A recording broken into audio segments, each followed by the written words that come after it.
ప్రభు సృష్టికర్త ఆయన చేశాడు హెల్ప్.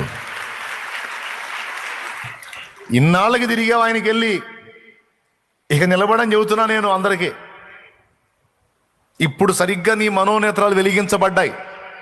రావాల్సిన రూట్లోకి ఇప్పుడు వచ్చావు, ఇన్నాళ్ళకు వచ్చావు. ఇక నిలబడమని చెబుతున్నాను నేను. ఎంతమందికి అర్థమైంది? ఏమర్థమైంది? అదే ఇప్పుడు నువ్వు చెప్పింది అర్థమైంది. ఏం చెప్పాను నేను? ఆయన ఎవరో నీకు తెలియదు, కానీ నువ్వెవరో ఆయనకు తెలుసు. ఎందుకంటే ఆయన చేతులే నీకు రూపాన్ని ఇచ్చినాయి.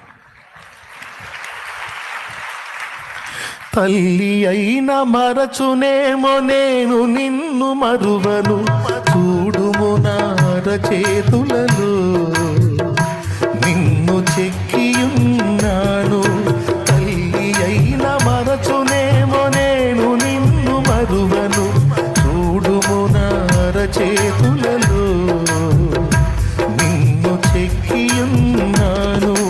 నీ పాదము తొట్టిల్ల నీయను నేను, నిన్ను కాపాడువాడు కునుకడు నిదురపోడు అని చెప్పి వాగ్దానం చేసిన యేసయ్య తల్లిలా లాలించును, తండ్రిలా ప్రేమించును.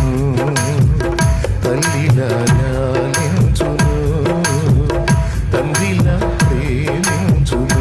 ముదిమి వచ్చు వరకు ఎత్తుకొని ముద్దాడును, చంక పెట్టుకొని కాపాడును.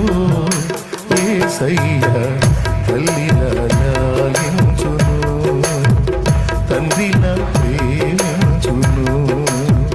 తల్లిలా లాలించును, తండ్రిలా ప్రేమించును. దేవునికి మహిమ, దేవునికి మహిమ. ఇప్పుడు చెప్పండి, ఎంతమంది నమ్ముతున్నారు ఆయన్ని?